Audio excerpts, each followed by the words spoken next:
Good afternoon, everybody. Welcome to the 3:30 talk involving the rhino, such as it is. Thank you all very much for being here. Hopefully you'll find the presentation to be somewhat educational and informative, maybe even mildly amusing, no guarantees. My name's Doug, although right now it's probably more like Bud, but that is with two D's. The animal's name is Jiyu, J-I-Y-U, or as I affectionately refer to him when he cooperates in a GGB. Obviously that's not happening right now, so we're just going to call it Jiyu.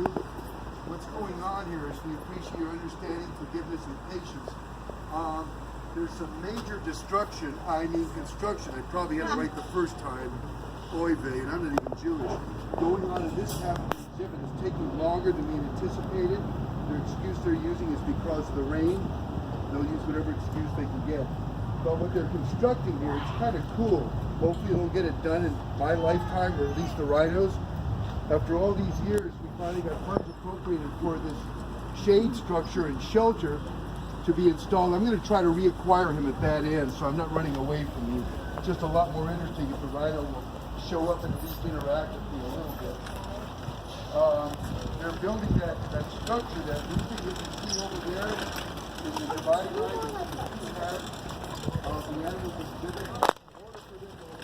However, this poor little pumpkin has to be completely secured off exhibit.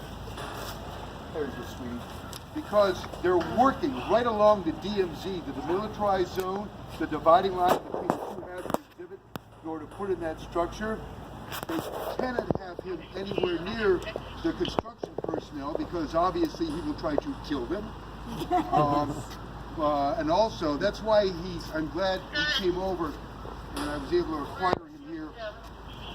He is fixated on all the tons of equipment that the construction dudes leave on that half of the exhibit. He can see them. His eyesight's bad, but it ain't that bad. And I know what's going through his cute, pointy little head. He wants to go over and destroy it. I mean, play with all their construction equipment. Obviously, we can't have that happen. So for the entire day, because those guys come in at dark 30 and start working, Chubby Chunk right here, for safety reasons, has to be secured inside his bedroom structure, which is that bunker blockhouse, fortified concrete building that you see over there, number 5 on it and all that. So he can't get hurt, and he can't hurt any of the construction units. So as a result, they finally leave just a little while ago, and Pumpkin here is finally able to be given access back onto the exhibit. So, as they said in one of the Star Trek episodes, which I love so much because I'm an ultra-news urban geek, go ahead and sue me, poor little Pumpkin is suffering from a mild case of cultural shock, social disorientation, and temporal distortion. He got over it very quickly today. He wants to go over there and try to figure out what the heck are these guys doing. We're trying to figure that out too. But the novelty's wearing off. This has been going on this entire week. So he's actually come over to interact with me much sooner than usual, and for that, I'm extremely grateful because if the rhino doesn't show up and want to interact with me, this presentation becomes very, very quickly, as Homer Simpson would say, boring, with a capital B. I don't even want to hear myself flapping my gums in the breeze. It's so much nicer when a little pumpkin here, hi sweetie, shows up. So, his name once again is Jiyu, J-I-Y-U. He is a male Greater One-Horned Rhinoceros, formerly known until a few years back as an Indian rhino. They officially changed the name a few years back from Indian rhino to Greater One-Horned. I'm sorry guys, I'm still not exactly certain as to the reason or reasons why, but I suspect there's something to do with the fact that his former name, Indian rhino, gave nice people such as themselves the misimpression that their natural range or distribution is confined solely to the Indian subcontinent. It's not, everybody. It's much broader, more extensive than that. A large portion of their naturally occurring population can be found beyond the northern Indian border into neighboring Nepal. And I also understand there's a few wayward stragglers over in Pakistan as well. That's their problem. So, Greater One-Horned Rhino right now. the important thing and the biggest single reason why we're very fortunate to have Mr. Chubby Chunk here to share with you wonderful zoo visitors is the fact that he is a comparatively young, you don't need any extra iron with your diet, don't eat the cable. He is a comparatively, relatively quite young male rhino. He's not even a teenager in rhino terms. He's a little over 4.5 years old. Pumpkin here will be celebrating his 5th birthday right around the corner on May 9th. Us keepers are already planning a major blowout kegger party in his honor. Keg, of course, will be for us. I'm sure use one right now. Okay? But here's the bottom line. Here's what's going on. Remember, not just shy of 5 years old. Hi, sweetie. Sexual maturity in this species is not achieved until at the earliest they are 8 years of age, more like on average 9 to 10 years of age, or if he's a late bloomer like me, could be 11 or 12 years of age. So, because Chubby Chunk right here is still so young, and sexual maturity is still so far off into the future for him, right now in terms of reproductive potential, he's just like me in a date. He is completely useless. In my case, because I'm so darn old, my reproductive years are way behind me. So, as a result of the fact he's still sexually mature, I don't know how else to sugarcoat this, folks, or make this politically correct in these, so incredibly politically incorrect times, you think. But quite frankly, cut to the chase, no other zoo is really interested in acquiring little sugar booger right now. Most other zoos want male rhinos that can hit the ground running in the breeding department. They want them to help make more baby rhinos, do you think? That's what our captive breeding programs are all about. He ain't going to be able to do that for until several years from now. So no other zoo really wants him, not yet. But we were happy to acquire little Jayu for a whole bunch of reasons. But the single biggest and most obvious one is display purposes.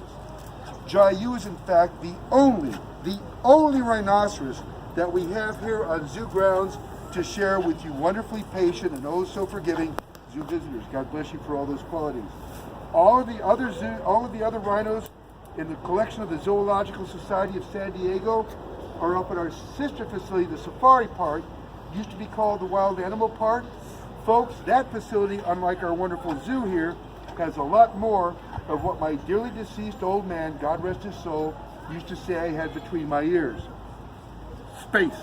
This facility here at most is about 120 acres if you include the main public parking lot where you wonderful visitors first arrived earlier today, whereas by comparison our safari park, oh my God, it's over 1,800 acres, much larger and therefore much better qualified and suited to house large numbers of large animals, lions and tigers and bears, rhinos, giraffes, elephants, things of that nature.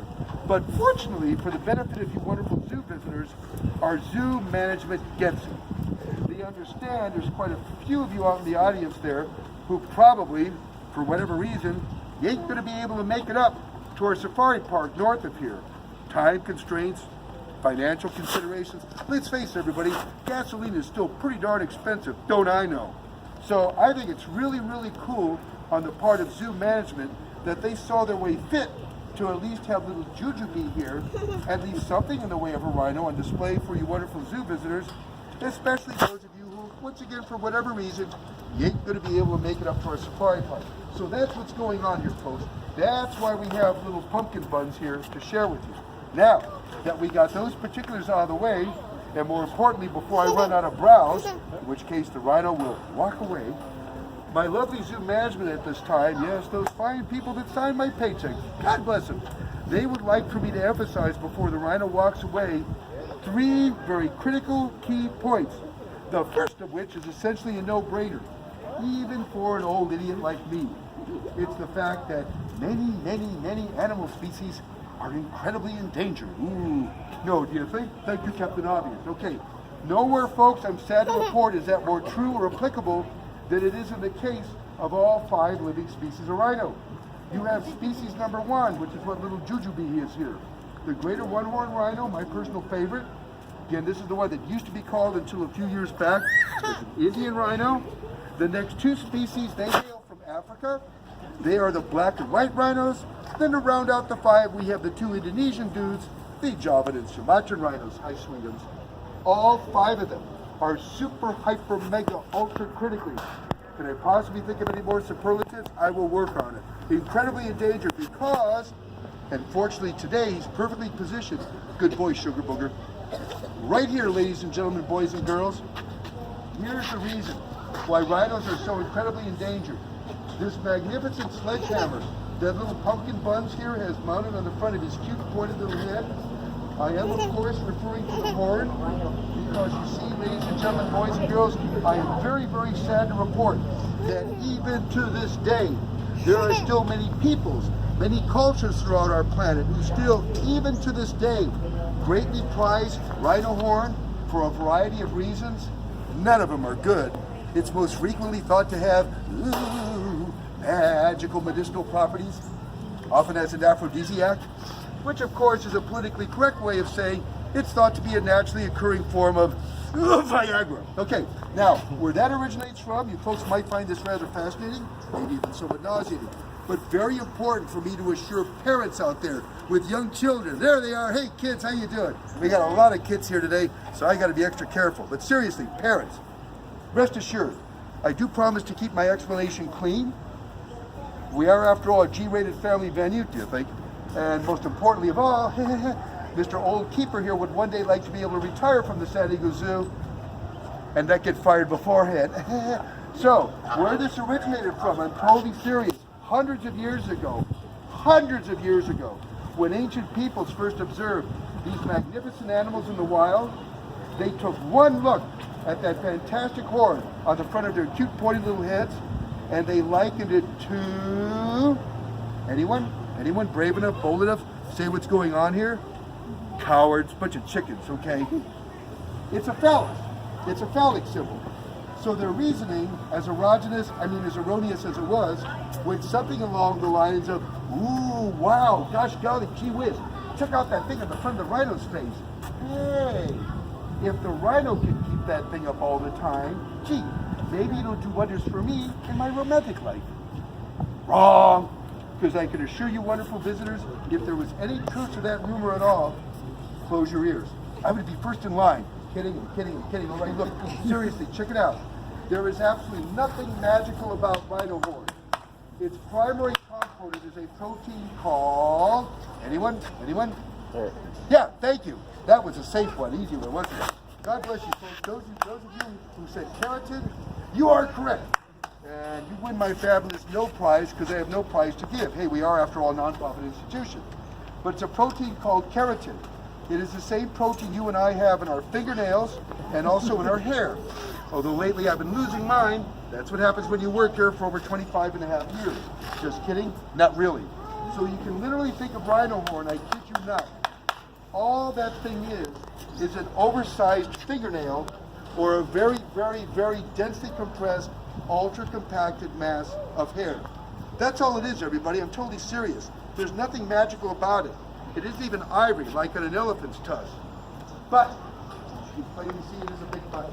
Until we're able to change the way of thinking, the mindsets that have been in place for so long, hundreds of years, in those people that culture that still to this day, greatly prized rhino horn, and quite frankly, most of that originates in Far Eastern medicine, where there's going to be that great a demand for that horn.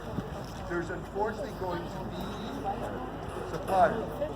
The suppliers, in my humble opinion, are the most absolutely evil, vile, nasty, disgusting people you could ever possibly imagine. I absolutely hate them, just like my landlord. They are called poachers. The poachers go out into the wild, they find the poor rhinos, then they just kill them with high-powered rifles, all so that they chop off their horns and then sell them for big, fast bucks in the black market. Last time I checked on the internet, it's been a while. Rhino horn was going from a tree in Florida. I kid you not. Listen to this. Rhino horn was going for between $65,000 to $66,000 per kilogram. Yeah, which is more than current market value of gold, cocaine, heroin. So you and I know about the last 2 items. So with that type of incredible demand for rhino